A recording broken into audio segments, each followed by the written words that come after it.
مقدمی مافپەروەر لانا شێخ مەموندی بە پرسی نووسینگەی بەرەنگاربوونەوەی توندوتیژی دژی ئافرەتان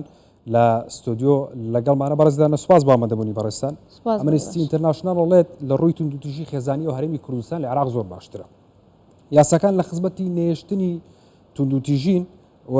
ئەم یاسایانە تا چ ڕادەیەک لەگەڵ ستانداردە جیهانیەکە گونجێنراوە بە نمونە 2011. بەخۆش حاڵۆی لە هەرێمی کوردستان یاسای ژمارە 8 ساڵی 2011 کاتێک کە هاتەکایەوە لە هەرێمی کوردستان بگرە لە خوارو لە ناوەڕاستی عێراقیش بوونی نەبوو، بەڵام ئێستاکە و ئاگدارن هەموو هاوڵاتیانی هەرێمی کوردستان دەزانین یاسایەک هەیە. ئەو یاسایە باس لە جۆرەکانی توندوتیژی دەکاتن، ئەوەی کە لە ناو کۆمەلگای کوردیدا هەیە، چ ئەوانەی با بڵێن لە عورف و کەلتور و عادەت و عەشیرەت و ئەو شتانەدا هەبووە ئێستا ڕووی لە کاڵبوو نەکردیتەوە، خەڵکەکە بە تەواوەتی هۆشیار کراوەتەوە. ئاگدارن کە یاسایەک هەیە پاڵپشتی با بڵێن ئافرەتان ڕەگەزی ئافرەت دەکاتن لە هەرێمی کوردستان. زۆر باشە، کوشتن بەوەی شەرەفەوە کەم بۆتەوە، چ ڕێکاری گیراوەتە بەر بۆ ئەمە؟ بەڵێ لێرانە لە هەرێمی کوردستان یاسای با بڵێن قانونی عقوباتی عێراقی هەموار کراوە، مادەی 409 لە هەرێمی کوردستان هەموار کرایتەوە وەکو هەر تاوانێکی گەورە مامەڵەی لەگەڵدا دەکرێتن لە هەرێمی کوردستان و هیچ عەفو عامێک واتە لێخۆشبوونێکی گشتی جگە لەوانەیە کە با بڵێن حەقی عامیان لەسرە کە تەنازولیان تێدا هەیە و لێخۆشبوون شملیان دەکات، بەڵام ئەوانەی کە بە تاوانی کوشتنی شەرەف ئافرەتان دەکوژن هیچ جۆرە لێخۆشبوونێک شملیان ناکاتن و خەڵکیش ئەوە ئاگدارە و هۆشیار کراوەتەوە کە ئەو کوشتنە با بڵێن کوشتنێکی تاوانێکی گەورەیە لە ڕیزی تاوانە قستەکانە، وەکو ئەوە نییە کە لە خواروی عێراق ئێستاکاری پێ دەکرێتن بگرێت تاوانەکە زۆر قورسە و هیچ تەنازولێک شملی ناکاتن بە بڕوای هەموو تاکەچی هەرێمی کوردستانیش وە بزانم هیچ شەرەفێک لە ژن کوشتندا نییە. ئێستا خەڵک ئەوە ئاگدار بووتەوە دەستزانێتن کە ئەوانەی تاوانەکان ئەنجام دەدەن ڕوبەڕووی یاسا دەکرێنەوە و دەستگیر دەکرێت و لە هیچ شوێنێک ناتوانن داڵدەی خۆیان بدەن و حەشار بدەن. زۆر باشە، کەواتە یاساکان لە عێراق و لە هەرێمی کوردستان جیاوازی زۆریان هەیە. یاساکان لە هەرێمی کوردستان باشترە و تێگەشتی خەڵکیش لە هەرێمی کوردستان لە عێراق باشترە. بێگومان لەبەر ئەوەی حکوومەتی هەرێمی کوردستان پلانی زۆر تۆکمە و پلان داڕێژێکی زۆر چاچی کرد بۆ هۆشیارکردنەوەی هاوڵاتیان هەرێمی کوردستان لە ڕێگەی سمینار و وەرکشۆپ و ڕاگەیاندون و لە ڕێگای ئاگدارکردنەوەی با بڵێن قوتابخانە و پەیمانگە و زانکۆیەکان کە بزانین یاسایەک هەیە لە هەرێمی کوردستان، یاسای بەرەنگاربوونەوەی توندوتیژی دژی ئافرەتان و خێزانە. بۆیە ئەوە جیاوازیەک هەیە و دەبێت ئێمە خۆمان بە سەربەرز بزانین لە شانبەشانی وڵاتانی دیکە کە ئێمە خاوەن یاسایەکین کە عێراق ئێستا دەوڵەتێکە، بەڵام هیچ یاسایەک لە بەرامبەر توندوتیژەکانی کە بەرامبەر ئافرەت و خێزان دەکرێت تا ئێستا بوونی نییە. باشە، ئەوانەی کە توندوتیژیەکەن ئەگیرێن داڵدەنادرێن، ئەمە چۆن ڕێکخراوە؟ بەڵێ حۆشبەختانە حکوومەتی هەرێمی کوردستان کابینەینۆ پلانێکی زۆر تۆکمەی داڕشتووە بۆ ئەوەی کە هەم فەرمانبەرانی حکوومەتی هەرێمی کوردستان و هەم لایەنی جێبەجێکار زۆر ینی بەتوندی کار لەسەر ئەوە دەکەن هەموو تین و گڕێکی خۆمان خستۆتە گەڕ بۆ ئەوەی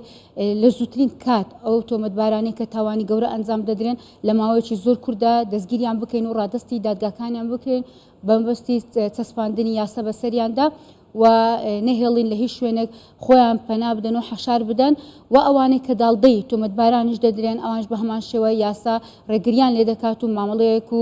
سکاڵایەکی سربەخۆ لە دژی ئەو کەسانش دەکاتەوە کە تۆمەتباران داڵدە دەدەن و ڕادستی یاسای ناکەن یاخود ڕێگری دەکەن کەوا با بڵێن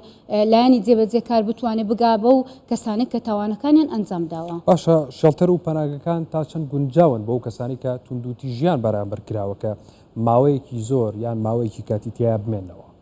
بەڵێ لێرەش بە هەمان شێوە خۆشبەختان هەرێمی کوردستان بە تایبەتی پارێزگای هەولێر، پارێزگای سلێمانی و پارێزگای دوهۆک ماڵێکی هەیە تایبەت بە ئافرەتانی هەڕەشە لێکراوان.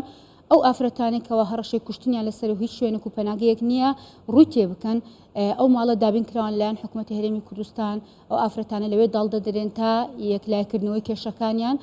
و با بڵێن وەزارەتی کاروباری کۆمەڵایەتی ئەوانیش بە هەماشەوە هاوکارن و لەگەڵیان بۆ پێداویستی ئەو ئافرەتانی کە لەوێن دەرداردە دەدرێن هاوکاریان پێشکەش دەکرێتن بە شێوەیەکی ستانداری جیهانی ئەوەی لە دەستی حکوومەتی هەرێمی کوردستان هەبێتن کەم تەرخەمی ناکات لە بۆ دابینکردنی پێداویستەکانی و ئافرەتانە و لایەنی جێبەجێکار و دادگاکانی شتایەک لاکردنەوە ئەو کێشانە و ئافرەتانە بە دوواداچوون دەکات دوای دەرچوونیشان ئێمە وەکو بەڕێبەراتی بەرەنگاربوونەوەی توندوتیژی بە دوواداچوون بۆ ئەو کێسانە دەکەین تا 6 مانگ بێ ساڵک بێ بە دوواداچوونیان بۆ دەکەین لێرش بە هەماشەوە خۆمان بە خۆشحاڵ دەزانین ئەو فەرمانبەرانەی لە ناو شەڵتەرەکان داهەن یاخود با بڵێن لە ناو ماڵی ئافرەتانی هەڕەشە لێکراون لە فەرمانبەر لە بەڕێوەبەرەوە تا فەرمانبەرێکی بچووکی ئەو با بڵێن ماڵانە هەمویان ئافرەتن لە ڕێگەزی ئافرەتن کار لەگەڵ و مامەڵە لەگەڵ ئەو ئافرەتە هەڕەشە لێکراوانە دەکەن باشە چ خاڵێکی ئێرێنی هەیە لای ئێوە کە ئەمنستی پێی پێنە بردووە بەڵێ لێرە دەستکەوتێکی زۆر گەورە هەیە لە هەرێمی کوردستان کەوا بەڕێبەراتیەک دامەزراوە بەڕێبەراتی بەرەنگاربوونەوەی توندوتیژە لە هەموو با بڵێن قەزایەکان ئێستا بوونی هەیە و لە پارێزگاکانمان هەمانە و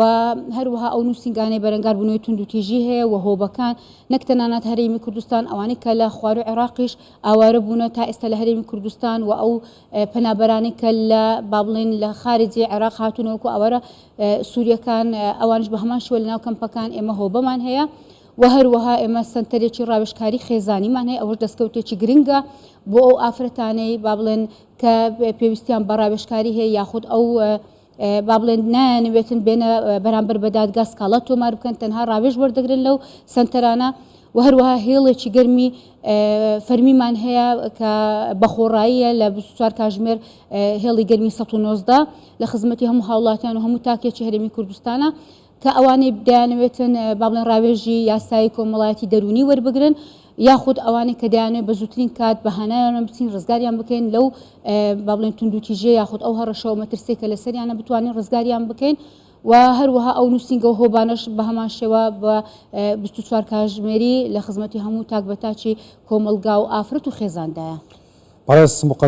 مقدمی مافپەروەر لانا شێخ مەموندی بە پرسی نووسنگەی بەرەنگاربوونەوەی توندوتیژی دژی ئافرەتان و خێزان سوپاس بە ئامادەبوونی بەڕێزتان بەخێر بێن.